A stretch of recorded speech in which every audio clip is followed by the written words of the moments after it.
O Sermão da Montanha, mesmo quem nunca abriu uma Bíblia, sabe, provavelmente já ouviu frases dele. Com certeza. Bem-aventurados os humildes, amar os inimigos, não julgueis para não serem julgados. É um texto que está, assim, no DNA da nossa cultura. Uhum. Mas o que ele realmente quer dizer? É um manual de regras que a gente tem que seguir à risca, um ideal tão perfeito que é impossível de alcançar, feito só para a gente se sentir mal? Ou tem outra coisa acontecendo ali? Essa é a grande questão que ecoa há 2000 anos. E olha, dependendo da resposta, o texto se transforma. Ele pode ser um chicote que nos acusa ou um mapa para um novo tipo de vida.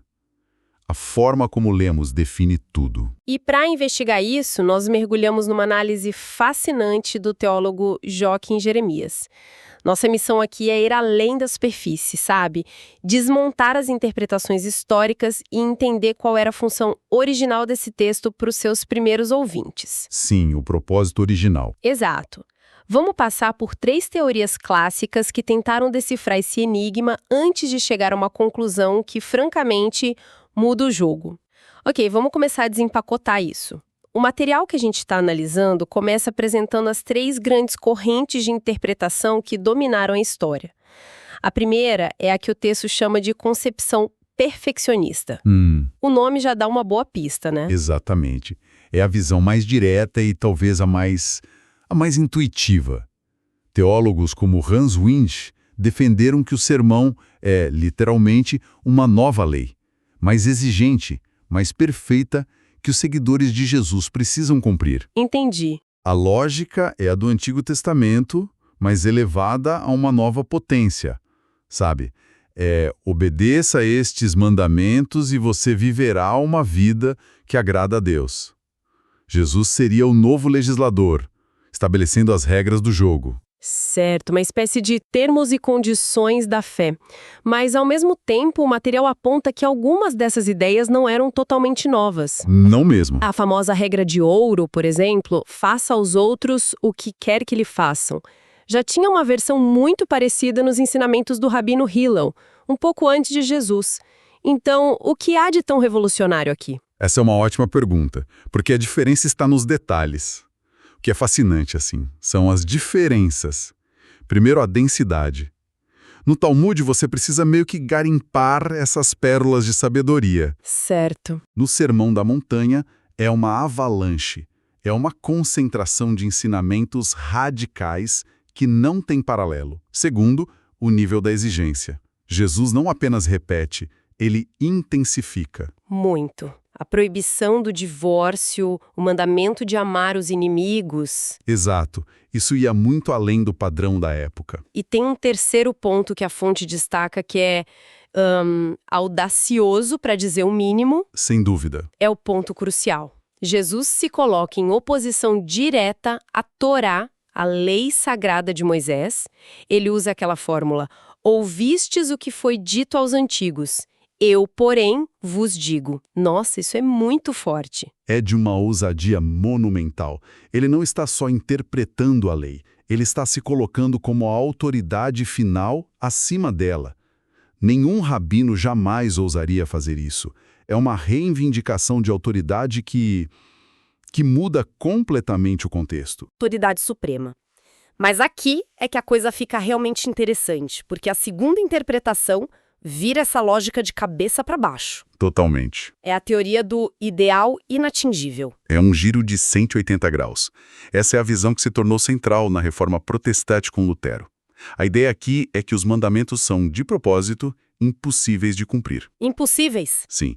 Ninguém consegue ser perfeito em pensamento, palavra e ação. Ninguém consegue amar seus inimigos o tempo todo, sem falhar. O objetivo, então, não seria o sucesso, mas o fracasso. Como assim o objetivo é o fracasso? Isso soa muito contraintuitivo. É que, ao tentar e falhar miseravelmente, a pessoa seria forçada a reconhecer a própria incapacidade, o orgulho e a sua total dependência da graça de Deus. Entendi. A lei não funciona como um mapa para o céu, mas como um espelho que mostra o quão perdida a pessoa está. Ela te quebra para que você possa ser reconstruído pela graça. Nesse sentido, o Sermão da Montanha seria o que os teólogos chamam de preparatio evangelica. Uma preparação para a Boa Nova. Exatamente. Ele esvazia o copo para que ele possa ser preenchido. Isso é psicologicamente muito poderoso, a lei como um espelho, não como uma escada. Mas o próprio autor da nossa fonte levanta uma questão. No final do sermão, Jesus diz que o sábio é aquele que ouve essas minhas palavras e as põe em prática. Pois é. Isso soa como algo a ser feito, não como algo para nos fazer desistir. Exato. E essa tensão nos leva diretamente à terceira porta. Se não é uma lei para ser cumprida perfeitamente, e também não é um ideal para nos fazer desistir, o que mais poderia ser? Aí vem a terceira via. E aqui entra uma teoria que parece saída de um filme de ficção científica. A ética de emergência. Ética de emergência. Uma ética para o apocalipse. Basicamente, sim. Essa interpretação de estudiosos como Johannes Weiss e Albert Schweitzer argumentam que o sermão não é um código moral para a vida cotidiana ao longo dos séculos. Não. É uma espécie de lei marcial para um momento de crise aguda e iminente, o fim do mundo, que eles acreditavam estar para acontecer a qualquer momento. Então é como se Jesus estivesse dizendo: esqueçam as regras de trânsito normais, a cidade está sendo evacuada, a prioridade agora é outra. Essa é a analogia perfeita. Em uma situação tão extrema, as preocupações normais, casar, acumular bens, planejar o futuro, perdem o sentido. Claro. É preciso um desapego radical, amar os inimigos, não se preocupar com o amanhã, porque o amanhã, como conhecemos, não vai chegar. Seriam mandamentos heróicos e temporários. Válidos só para aquele momento. Isso, válidos apenas para aquele curtíssimo período antes do juízo final. O problema, claro, é que o fim do mundo não veio como eles esperavam. Ok, agora a gente tem um quebra-cabeça, 3 visões conflitantes, uma lei perfeita, um ideal impossível e uma regra de emergência para um apocalipse que não aconteceu. Para encontrar uma saída, a fonte sugere algo brilhante. Parar de olhar apenas para o conteúdo e começar a olhar para a estrutura. Aparentemente, o sermão não foi um discurso único e contínuo. Esse é o ponto de virada na análise. Tanto o Sermão da Montanha em Mateus, quanto sua versão mais curta no Evangelho de Lucas, o Discurso da Planície, são, na verdade, o que os estudiosos chamam de coletâneas de sentenças. Coletâneas de sentenças. Pense neles como um álbum de greatest hits. São ditos isolados de Jesus, proferidos em diferentes contextos para diferentes públicos, que o autor do Evangelho mais tarde reuniu e organizou tematicamente. Isso é uma informação crucial. Não foi um TED Talk de 30 minutos na montanha. Exato. Mas se foi o evangelista Mateus quem organizou esse material, a pergunta é, por quê? Qual era a intenção dele ao agrupar esses ensinamentos dessa forma específica? A hipótese mais forte levantada na nossa fonte e por muitos estudiosos é que Mateus, escrevendo para uma comunidade de origem judaica, tinha uma intenção teológica muito clara. Certo. Ele estrutura os ensinamentos de Jesus em 5 grandes discursos ao longo do seu evangelho. E o que temos de importante no Antigo Testamento que vem em 5 partes? Os 5 livros de Moisés, a Torá? Exatamente. A intenção parece ser apresentar Jesus como o novo e definitivo Moisés. O primeiro Moisés subiu ao Monte Sinai e trouxe a lei. O novo Moisés sobe a uma montanha e entrega o ensinamento definitivo. Faz todo sentido. O Sermão da Montanha é o primeiro e mais importante desses 5 blocos. A nova Torá do novo legislador. Certo, então a estrutura do texto já nos dá uma pista gigantesca sobre o seu propósito. E a análise que a gente tem aqui aponta para uma distinção que parece ser a chave que abre essa fechadura. A diferença entre querigma e didaquê. Isso. São palavras gregas, parecem complicadas, mas a ideia é bem simples, né? Sim, e é fundamental. Pense no querigma como o trailer de um filme. É a proclamação inicial, o anúncio chocante e público. Venham ver. Algo incrível aconteceu. Cristo morreu e ressuscitou por vocês. É a mensagem para quem está do lado de fora, o convite para a festa. E a didaquê seria o quê? O filme completo? A didaquê é o manual de instruções que você recebe depois que compra o produto. É o ensinamento, a instrução detalhada para aqueles que já aceitaram o convite e que já estão dentro da comunidade. Ah, entendi. Não é para convencer, é para orientar. E o Sermão da Montanha, segundo a análise de Jeremias, se encaixa perfeitamente onde? Como didaquê. como manual de instruções. Exato. A fonte o descreve como o catecismo da igreja primitiva. Não era um conjunto de regras para que alguém pudesse se tornar um discípulo ou entrar no reino de Deus. Certo. Era um guia sobre como viver uma vez que você já era um discípulo, uma vez que o reino de Deus já tinha chegado até você. É a descrição do estilo de vida da família. Um manual para iniciados. Mas isso não soa um pouco exclusivo? Quase como um clube secreto com suas próprias regras? Essa é uma preocupação legítima, mas a ideia não é de exclusividade, e sim de sequência. Não se ensina cálculo avançado para quem ainda não aprendeu a somar. Ou analogia. O sermão descreve o que acontece na vida de alguém que já passou pela transformação inicial do querigma. Ele pressupõe uma experiência anterior. É por isso que ele descreve o comportamento dos discípulos em contraste direto com os escribas e fariseus ou os gentios. É uma ética para uma comunidade com uma identidade já definida. Ok. Essa ideia de ser um manual para quem já está dentro muda completamente a perspectiva. E isso nos leva ao coração do argumento da fonte. Se é um manual para iniciados, então cada frase do sermão tem um passado. Exatamente. Ou seja, algo aconteceu antes da instrução ser dada. Precisamente. As ordens, os mandamentos, as exortações do sermão, elas não existem num vácuo. Elas são a consequência de uma premissa, de uma boa nova, que muitas vezes está implícita no texto, porque o público original já a conhecia e a tinha vivenciado. Pode nos dar um exemplo prático disso? Como essa premissa oculta funciona em uma passagem específica? Claro. Vamos pegar um exemplo famoso. A ordem de perdoar o próximo. Como uma lei, isso é extremamente pesado. Você tem que perdoar, não importa o que fizeram com você. Pois é.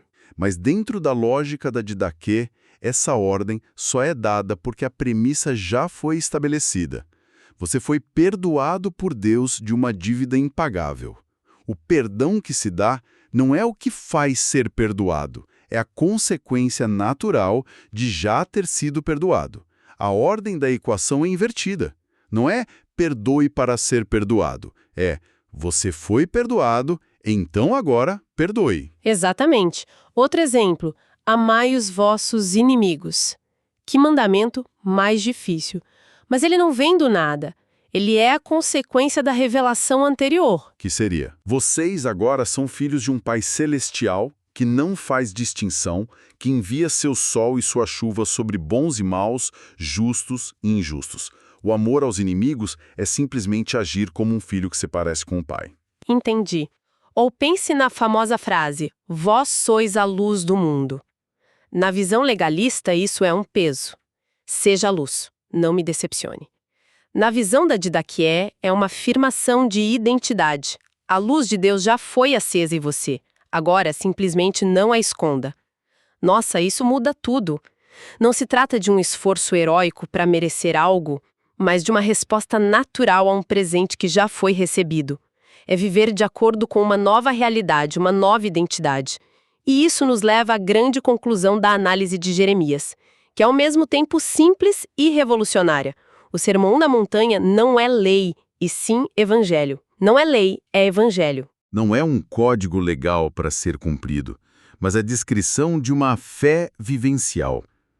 É um retrato, uma fotografia da nova vida que brota espontaneamente como fruto da graça de Deus. Então, quando Jesus diz bem-aventurados os pobres de espírito, porque deles é o reino dos céus, ele não está dizendo seja pobre de espírito para ganhar o reino.